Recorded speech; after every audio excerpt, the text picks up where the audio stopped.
ಭಾರತೀಯ ಜನತಾ ಪಾರ್ಟಿ ಮುಲ್ಕಿ ಮೂಡಬಿದ್ರಿ ಮಂಡಲ ಭಾಜಪೆ ಹಾಗೂ ಕಿನ್ನಿಗೋಳಿ ಪಟ್ಟಣ ಪಂಚಾಯತ್ ಚುನಾಯಿತ ಅಭ್ಯರ್ಥಿಗಳ ಅಭಿನಂದನಾ ಸಮಾರಂಭದಲ್ಲಿ ಮಾತನಾಡಿದ ಮಂಗಳೂರು ಸಂಸದ ಬ್ರಿಜೇಶ್ ಚೌಟ ಅವರು ಕಾಂಗ್ರೆಸ್ ಸರ್ಕಾರದ ಭ್ರಷ್ಟ ಆಡಳಿತಕ್ಕೆ ಕಿನ್ನಿಗೋಳಿ ಭಾಜಪೆ ಜನರು ಸರಿಯಾದ ಉತ್ತರವನ್ನು ಕೊಟ್ಟಿದ್ದಾರೆ. ಮುಂದಿನ ವಿಧಾನಸಭೆ ಚುನಾವಣೆಯಲ್ಲಿ ಬಿಜೆಪಿಯ ಮುಖ್ಯಮಂತ್ರಿ ಬರುವ ತನಕ ಕಾರ್ಯಕರ್ತರು ವಿರಮಿಸಬಾರದು. ನಿಮ್ಮ ಜೊತೆಗೆ ಶಾಸಕರು ನಾವು ಇದ್ದೇವೆ ಎಂದು ಹೇಳಿದರು. ಇಡೀ ಕರಾವಳಿ ಕರ್ನಾಟಕವನ್ನು ಕಾಂಗ್ರೆಸ್ ನಾವು ಬೆಂಕಿ ಹಚ್ಚುವವರು ಅಂತ ನಮ್ಮನ್ನ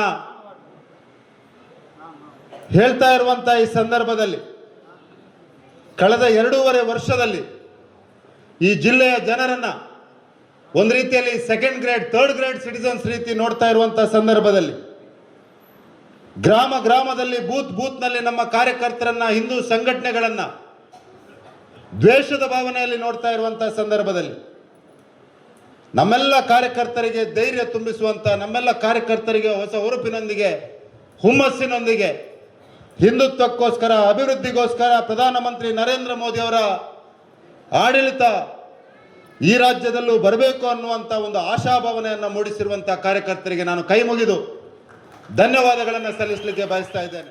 ಈ ಸಂದರ್ಭ ಶಾಸಕರಾದ ಉಮಾನಾಥ ಕೋಟ್ಯಾನ್, ಬಿಜೆಪಿ ಜಿಲ್ಲಾಧ್ಯಕ್ಷರಾದ ಸತೀಶ್ ಕುಂಪಲ, ಮಂಡಲಾಧ್ಯಕ್ಷರಾದ ದಿನೇಶ್ ಪುತ್ರನ್, ಕಾರ್ಯದರ್ಶಿ ಹರಿಪ್ರಸಾದ್, ರಂಜಿತ್ ಪೂಜಾರಿ ತೋಡಾರ್, ಜಿಲ್ಲಾ ಉಪಾಧ್ಯಕ್ಷರಾದ ಶಾಂತಿ ಪ್ರಸಾದ್ ಹೆಗ್ಡೆ, ಸುನಿಲ್ ಆಳ್ವಾ, ಕಿನ್ನಿಗೋಳಿ ಮಹಾಶಕ್ತಿ ಕೇಂದ್ರದ ಅಧ್ಯಕ್ಷ ಅಭಿಲಾಷ್ ಶೆಟ್ಟಿ ಕಟೀಲು, ಭಾಜಪೆ ಮಹಾಶಕ್ತಿ ಕೇಂದ್ರದ ಅಧ್ಯಕ್ಷರಾದ ವಿಜಯ್ ಕೆಂಜಾರ್, ಬಿಜೆಪಿ ಮುಖಂಡ ಈಶ್ವರ್ ಕಟೀಲು, ಜಿಲ್ಲಾ ಯುವ ಮೋರ್ಚಾದ ಕಾರ್ಯದರ್ಶಿ ಭರತ್ ರಾಜ್ ಕೃಷ್ಣಾಪುರ ಮತ್ತಿತರರು ಉಪಸ್ಥಿತರಿದ್ದರು.